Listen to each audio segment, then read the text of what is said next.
Can Nick Walker win the 2023 Olympia? Dave Palumbo, King Kamali, and Armon Adibi debate.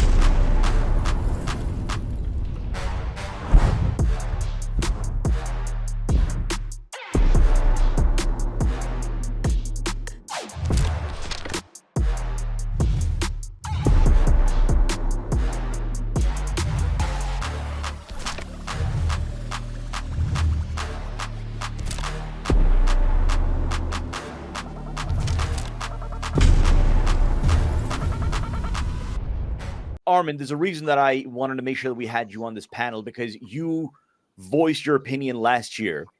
It was Heavy Muscle Radio, the Olympia weekend, and I think Dave just plain out asked you, could you ever see a scenario in which Nick Walker would win the Olympia? To which you said no, that you just didn't see it happening. Now, granted, obviously, in a given show, anything can happen. As Dave has pointed out year after year, not everybody's going to come in on, right? Nick Walker, it's been such a tale of him proving people wrong, throughout his amateur career. Obviously, really coming on 2021, winning the Arnold Classic, and obviously he's become a mainstay in the elite of the open class. Your prospects, given what we just discussed, right? You have Hottie at the top and the conditioning level that he brings. Derek Lunsford and that freak cartoonish, frame of his and the way that he's grown, the way he's grown his back, obviously what he brings. And then you have some of the taller competitors like an Andrew Jack, like a Samson Dauda. In your opinion, where does Nick Walker fit into that equation? Like I said, Hunter's so unpredictable. Texas was the best we've seen him. We don't know what he's going to look like. It's just, I know he has his friend prepping him, and that's not always the best idea for your friend to prep you, because Hunter, I think, kind of does what he wants, and the other guys just kind of like, okay, yeah, that works. Or they might not, just like, hey, no, this is what you're effing doing, and this is how it's going to work. So I think he needs a new coach. I'm talking about him, but I'm not. People think I'm a Nick Walker hater. I'm not. I just don't. There's no lines in the shoulders. No, there's no lines in the arms, like whatsoever when he's on stage. Yes, he gets hard. Yes, he's huge. Yes, he's freaky. I saw the comparison picture. I think he posted from last year to this year about the same time. His waist looks a little tighter. Quads are basically, I think they pretty much look the same. So yeah, he can climb up if people are off. Let's say Samson comes in there and humalogged way over, and who knows, that guy, if they're soft, they're going to drop down. So like I said, that's where Nick gets up there in placings when other people are so off, where if they were hard, they would easily beat Nick. That's how Nick gets up there. I don't see him ever win the Olympia. I don't see him in the top 3 this year, but that's me. I'm just not a fan of, no lines in the shoulders. That's just weird to me. You diet all the way down and have 0 lines. I just don't like that. King Kamali, do you? I know what Dave's going to think, but I want to go to you first on this one. What would Nick Walker need to bring to give himself the best chance to win the Mr. Olympia? Again, given the variety in the type of physiques that we've seen at the top now. Mm-hmm. If you could transplant Branch Warren's brain into Nick Walker's head, Nick Walker has a good chance then. Okay, let me explain that. No one thought Branch Warren could ever win the Mr. Olympia. Everyone said, "Oh my God, that guy is just a freak, a mutant. He's a people's champ. He's just the guy who we throw up there to win most muscular awards." Well, he came pretty damn close to Cutler one year, second at the Mr. Olympia, and he became a perennial champion, an Arnold Classic champion. Why? Because of this, not because of this. Because of this, he had that Metroflex insanity. The legendary slaughterhouse training style. Nick is getting that. He has a freaky body. He has all the things. He doesn't have the beautiful flowing body, what have you. But in this sport, you never say never. You can never say never. Can he win the Mr. Olympia? It's highly doubtful because there's so many other guys right now in the era that he's in that are pushing him and that have better structure and have prettier physique and have a ton of muscle too. But I would never say never. I just think it's up here. If he had that slaughterhouse training going, he had a better chance of doing it.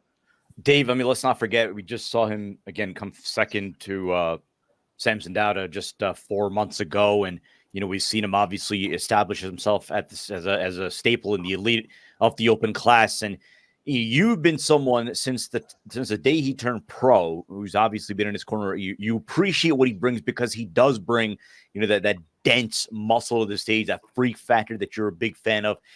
Make a compelling argument. Why will Nick Walker, even if not this year, Nick Walker will win a Mr. Olympia if Kamali said it. He's the Branch Warren of this era. And the truth of the matter is that he is very dangerous all the time because he's always in shape. Yes. And he's always there, and he's got an insane amount of muscle. And if other guys that are more gifted than him, and there's not many of those, we're talking maybe 5 guys that potentially have a better structure than him. It's very easy for 5 guys not to be at their best in one show. Okay, at the same show. We've seen it happen multiple times before. Yes. And that was the history of Branch Warren's whole career. Just beating guys that should beat him, but that he outworked. He looked better then. He beat them on stage. I got news for you. No one would have a problem with Nick Walker being crowned Mr. Olympia. If you saw the pictures after his win of Mr. Olympia, people would say, yeah, he looks like Mr. Olympia in that most muscular shot and the double bicep shot. People would be like, that's a Mr. Olympia physique. It's when you see him against guys that have better structures genetically than him that you can understand why he gets beat. But if Samson Dowd is too smooth and Hadi has, some problems with some of his body parts looking suspicious, something like that, and this guy is off a little and that guy is off a little, and you know what the judges say to themselves? This guy's the only guy who looks his best here. He wins. I mean, that's why he's just got to keep showing up. He shouldn't skip any major show. He should be doing the Arnold and the Olympia every single year, as far as I'm concerned. He's young enough; he can handle it. Make the money, bank it, and you know what? You can peak yourself twice a year easily. It's not a big deal for him because he walks around pretty lean all the time anyway. Make money, and one day you're going to show up at the Olympia, and everyone's not going to be at their best, and you might just win that show.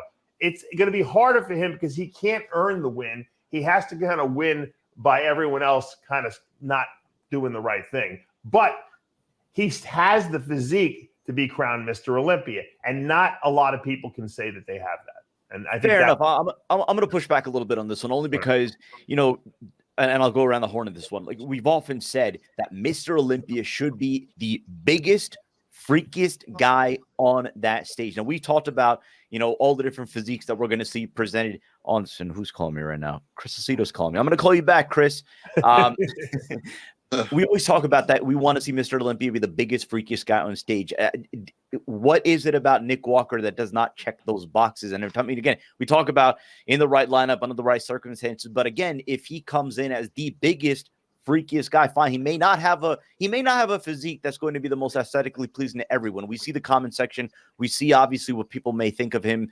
Fair enough. But if we're judging the Mr. Olympia based off biggest, freakiest guy on stage, why should he not then stand a chance at winning that crown? Armon, I'll go to you first. He's short. He's not tall like the other, like who's from the past. All the other guys, they were several inches taller at least, the masked guys. So I think his height hurts him. What is he, 5'6", 5'7"? Yeah. So I think if he was 5'10", it might be a different story. But I think, being a little shorter hurts him. So. King? I'm going to go with Palumbo. It's just who he's standing next to. That's what it comes down to. It comes down to the comparisons. It's in which era you're in. Are other people off? If everybody's off, he's got a good chance of winning. Absolutely. And yes, he would be. Nobody would complain to a certain degree. Nobody would complain if he wins the Olympia. Short legs. He's shorter. He's stumpy. Some of his poses don't look great. Mr. Olympia should be the best. And I don't think people see him as overall the best. Dave? I mean, you were right 2/3 of what you said, Sid. The Mr. Olympia should be the biggest, freakiest guy, but they've got to have symmetry too. Marcus Rule was probably the biggest, freakiest guy on stage at a lot of shows, and he By never won far. Olympia. I mean, if you saw him in person when he hit that shot with his hands together, I mean, his delts looked like they were like 6 miles wide, and he was just a nutty freak on stage. John Pierre Fuchs too at a couple shows, was nutty looking, and it's not enough sometimes when you have guys like Dorian that had better. I dare I say it, but he did. He had better symmetry, had a bigger back. Ronnie was overwhelming on stage, especially in the first couple, title wins he had, especially 98, 99, 2000. So, I mean, you can't beat, and there's a structural component to body. Look, if structure didn't matter, I would have been a pro and I would have been winning pro shows too. I had more size and conditioning than everyone, but I didn't have the structure that I needed, to complement that. And so I was missing one key component, and Nick Walker is missing that, not terribly, but he's a little, symmetrically challenged. He's got and because of that, it looks weird when he's standing next to guys that have perfect symmetry. When they're off, however, he does shine and he does look like the winner. Look when he won that Arnold Classic.